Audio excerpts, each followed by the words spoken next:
उमर इब्न अब्दुल अजीज के उस दौर को याद करो। लोगों ने कहा कि बड़े बड़े दूर से लोग, बादशाह लोग मिलने आते हैं आपसे, और आप यही फटा पुराना कपड़ा पहने रहते हैं। आप कुछ अच्छा सा सिला लीजिए, एक ही सही लेकिन रख लीजिए अपने पास, एक ही सही लेकिन रख लीजिए। तो उन्होंने कहा जब आप लोग ज्यादा आर दिला रहे हो तो ठीक है, एक कपड़ा मैं सिला लेता हूं।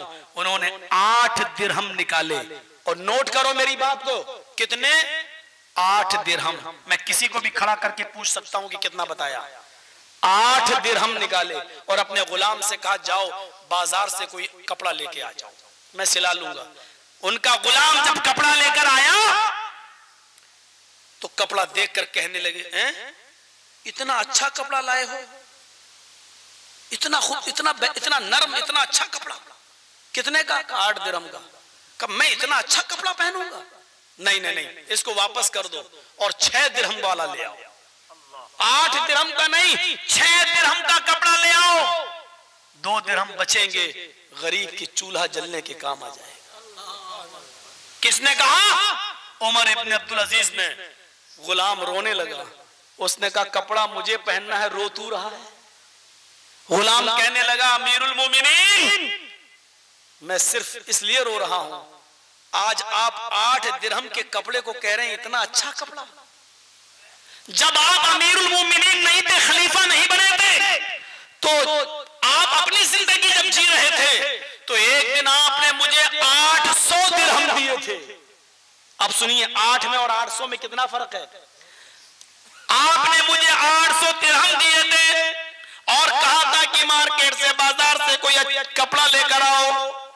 अमीरुल मोमिनीन जब मैं 800 दिरहम का कपड़ा लेकर आया था तो आपने उस दिन 800 दिरहम का कपड़ा देखकर कहा था कि मैं इतना घटिया कपड़ा पहनूंगा। तुम्हें यही कपड़ा मिला था, मैं इतना बुरा कपड़ा पहनूंगा। आपने वो कपड़ा मेरे मुंह पे मार दिया था और 200 दिरहम और देकर कहा था 1000 दिरहम वाला कपड़ा लेकर आओ। जाओ इसको वापस कर दो और 1000 दिरहम का कपड़ा लेकर आओ। मैं इतना घटिया कपड़ा नहीं पहनूंगा।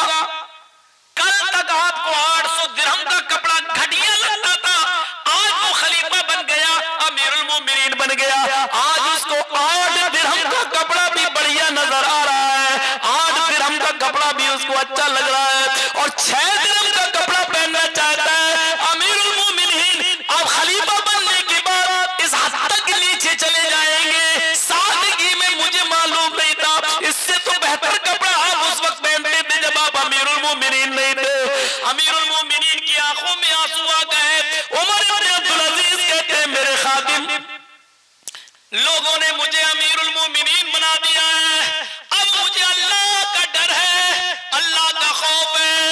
अगर मेरे दौरे हुकूमत में, अगर मेरे अमीरुल मोमिनीन के जमाने में अगर एक भी गरीब घर में चूल्हा नहीं जल सका, एक भी गरीब का बच्चा भूखा सो गया, तो कयामत के दिन उसका हिसाब किताब मुझसे लिया जाएगा, तुमसे नहीं लिया जाएगा।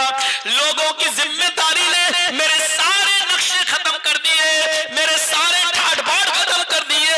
अब मुझे 6 दिरहमी का पहनना पड़ेगा। जाओ इस कपड़े को बदल दो और 6 दिरहम का कपड़ा लाओ, 2 दिरहम बैतुल माल में जमा कर देना, ये किसी गरीब के चूल्हा जलने के काम आ जाएगा।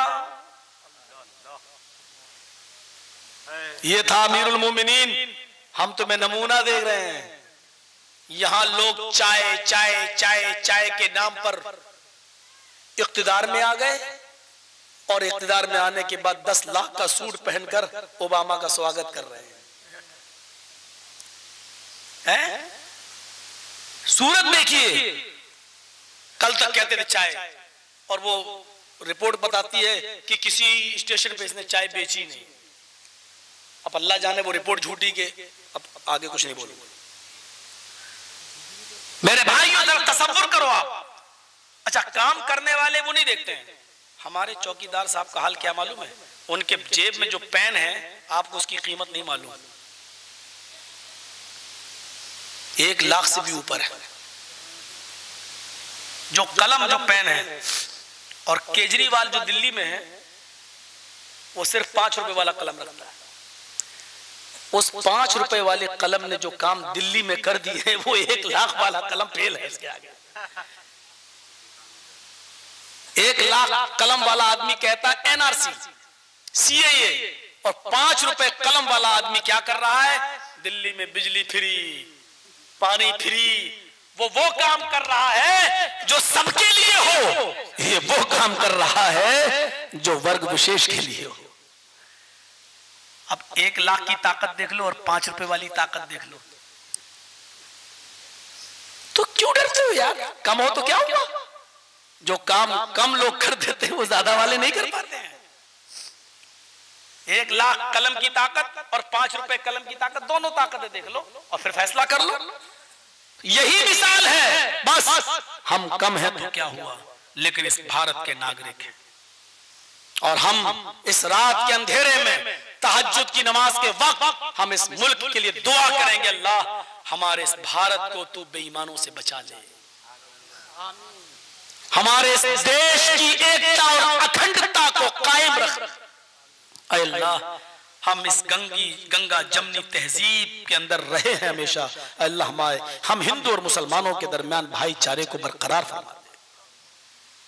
और जो हम हिंदू और मुसलमानों के बीच में, हम किसी का नाम नहीं ले रहे, मीडिया वाले बहुत उछाल देते हैं, हम किसी का नाम नहीं ले रहे हैं, जो भी हमारे हिंदू और मुसलमान भाइयों के भाईचारे में दरार पैदा करे और रुकावट पैदा करे, अल्लाह तू इसको इस दुनिया से मिटा दे और बर्बाद कर दे।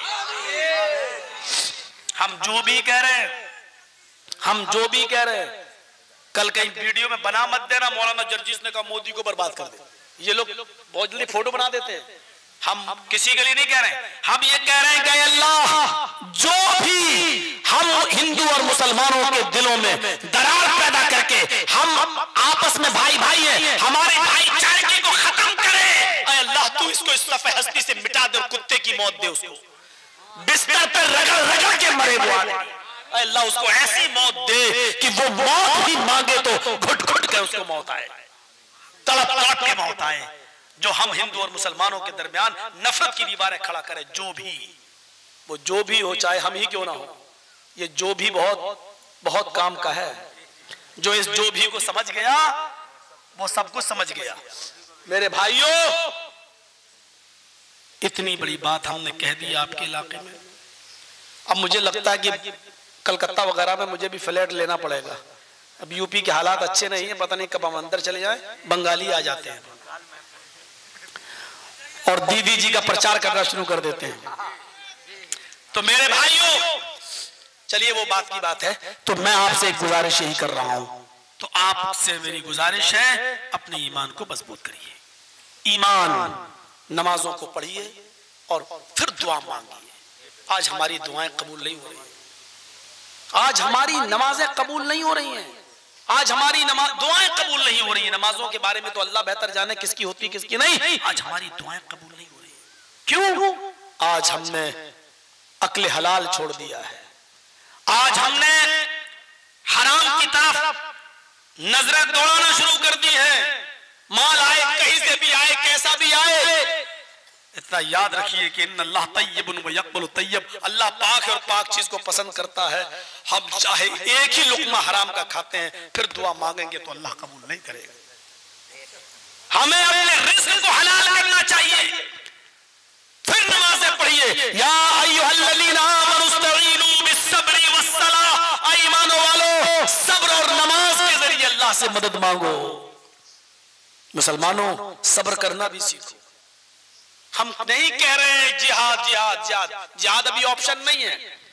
हम नहीं कह रहे हैं जिहाद अभी ऑप्शन नहीं है। जिहाद का ऑप्शन तो उस वक्त होता है जब हमारे लिए सुलह के, सफाई के, अमन व अमान के और बातचीत के सारे दरवाजे जब बंद कर दिए जाएं और हमें किसी भी कीमत पर कबूल न किया जा रहा हो और हर हाल में हमको जब हमें रखने के लिए मना कर दिया जाए कि आप नहीं रह सकते, तब उस वक्त हमारे पास आखिरी ऑप्शन ये है कि हम अब इस दुनिया में, हम इस मुल्क में, हम इस मुल्क के लिए जिए थे, अब मरेंगे भी तो इस मुल्क के लिए मरेंगे। ये हमारे पास आखिरी ऑप्शन बात का है। अभी कंडीशन नहीं है वो, अभी हम उस तरफ नहीं हमको जाना चाहिए और न वो बातें अभी हमारी जबान से निकलनी चाहिए। तो मेरे भाइयों, हमें अभी भी हमारे बहुत से हिंदू भाई और बहुत सी विपक्षी पार्टियां भी ऐसी हैं जो हमारे फेवर में खड़ी हैं, अभी हमें दिलासा दे रही हैं, हमारे साथ हैं। और सबसे बड़ी ताकत वो है अल्लाह की, हमें उसकी जात पर भरोसा।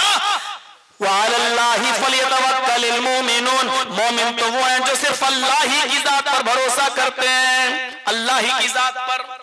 लेकिन याद रखिए, हम दूसरों को तो बहुत गाली दे रहे हैं, मौलाना जर्जीस दूसरों के बारे में तो बहुत बुरा बोल रहे हैं, लेकिन ये जो बिल पास हुआ है, आपको मालूम है, ये दूसरों की वजह से नहीं, इसमें हमारे भी 14 लोग गद्दार हैं।